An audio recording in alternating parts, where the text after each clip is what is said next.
to explain this a little bit in our disruption selling terminology, what we built was what we call the top-level value proposition, which is focused on the CEO, on the board, and links to, ideally, a strategic initiative the customer has declared and defined for himself, right? And we find these strategic initiatives usually in annual reports or on the website, where the company states, hey, we want to increase, let's say, the portion of revenue we gain with products younger than 5 years.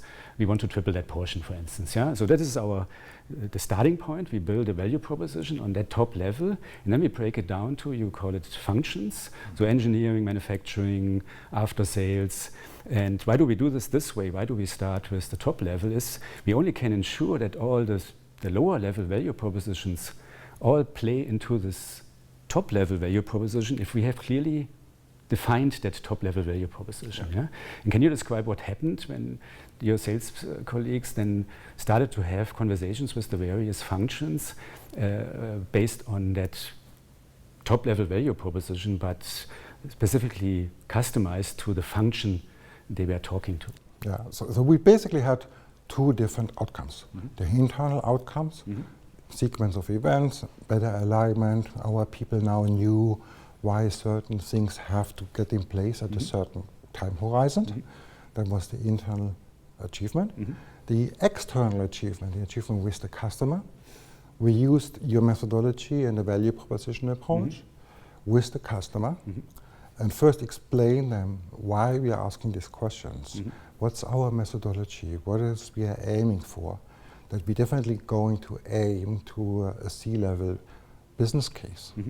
And we want to speak to C-level in terms of what is our contribution to the strategic initiatives with quantifiable numbers. And given that we had this explanation, the customer side actually was opening up. They were skeptical in the beginning with the classical scenario of, I don't know why you want to speak to all these people and have all these appointments.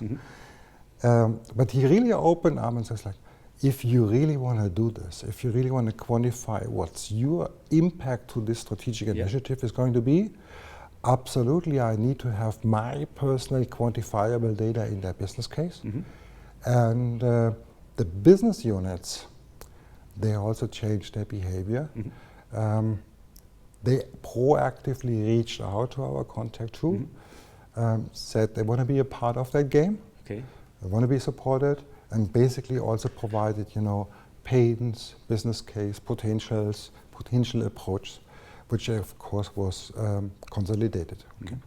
So long story short, from being pessimistic, the customer organization became very proactive, very open, very engaging, because everyone wanted to have his data, reliable pain points, reliable process, want to be aligned with the destination process and destination target and milestones.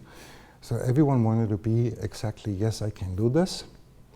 And this completely changed also the engagement we had, the relationship between Autodesk and the customer, into a much more positive engagement.